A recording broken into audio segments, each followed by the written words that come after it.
Chaque région a ses spécialités. Dans le sud du Piémont, entre Viola Castello, Levice, Barolo et Castelroquero, s'étendent les douces collines des Langhe. On y cultive la truffe, la noisette et la vigne. Les recettes élaborées à partir de ces ingrédients parlent de l'histoire, de la culture et des traditions de la deuxième plus grande région d'Italie. À la frontière avec la Ligurie, dans la vallée Mongia, un chemin serpente à travers des oliveraies séculaires et dessert les villages en altitude.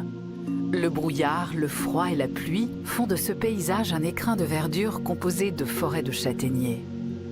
Aujourd'hui, beaucoup de producteurs de châtaignes ont abandonné leur métier.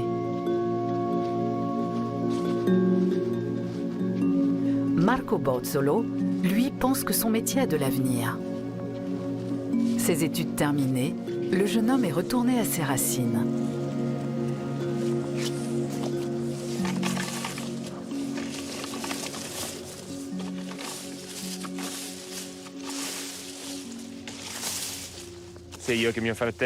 Quand on était petit, mon frère et moi, on passait tout notre temps libre dans les châtaigneraies.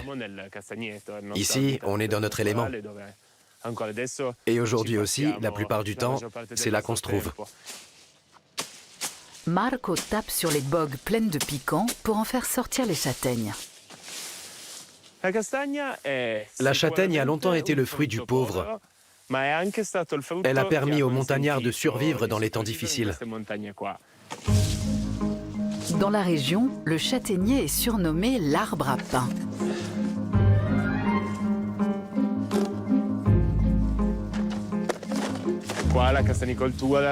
La culture du châtaignier remonte au Moyen-Âge. Si aujourd'hui on a ces forêts magnifiques, c'est grâce au travail des générations qui nous ont précédés et qui ont pris soin de ces arbres au fil des siècles.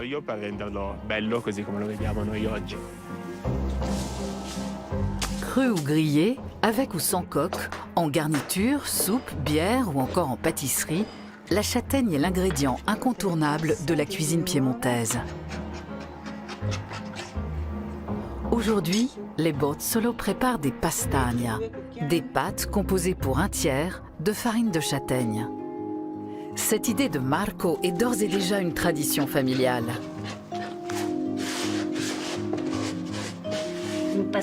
C'est pétrir qui prend le plus de temps. La tante et la mère de Marco s'y mettent à deux.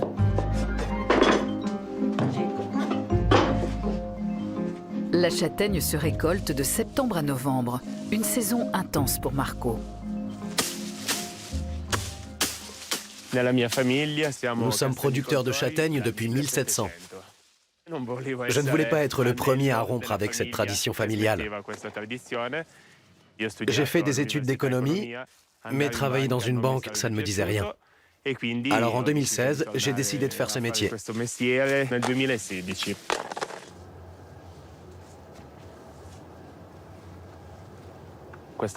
Cet arbre produit une quantité de fruits incroyable, 2 fois plus que les autres. C'est notre meilleur spécimen et on s'en sert pour faire des greffes sur des châtaigniers sauvages. Le vénérable châtaignier, âgé de 600 ans, a survécu à un incendie, à la foudre et aussi à quelques parties d'escalade. Quand j'étais petit, je montais souvent dans cet arbre et je m'amusais à grimper jusqu'à la cime. Aujourd'hui, je suis plus raisonnable. Il fait quand même 25 mètres.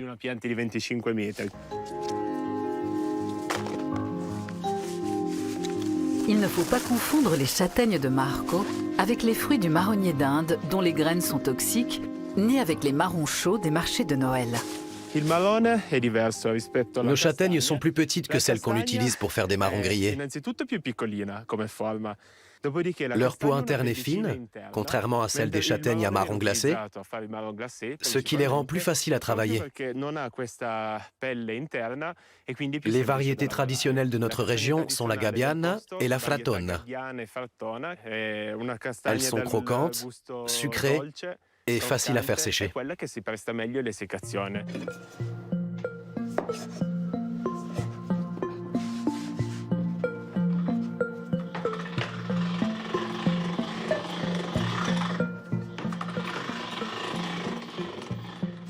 La farine de châtaigne est une farine sans gluten. C'est une bonne alternative de nos jours où beaucoup de gens souffrent d'allergies. C'est un aliment qui convient à tous et qui est très nutritif. Les tagliatelles à la farine de châtaigne ont une saveur plus sucrée que les pâtes classiques. Elles sont délicieuses, accompagnées de fromage ou d'une sauce à la crème et aux poireaux.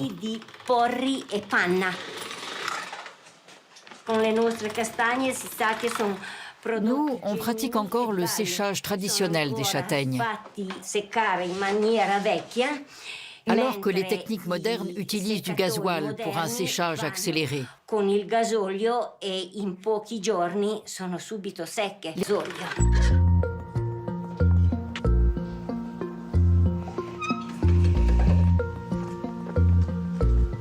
Le séchoir des bozzolo date du XVIIe siècle. Répartis en une couche homogène de 50 cm d'épaisseur, les fruits sèchent naturellement.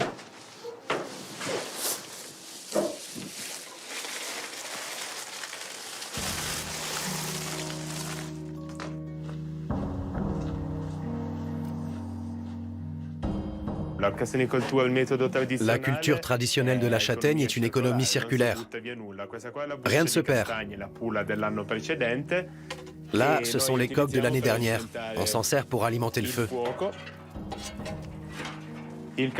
La chaleur monte tout doucement et facilite le séchage qui se fait en 40 jours. À la différence de la production industrielle, dans une petite entreprise comme la nôtre, chaque fruit passe entre nos mains. C'est du travail manuel, de la forêt jusque dans les assiettes. Les bozzolo se retrouvent à l'heure du déjeuner.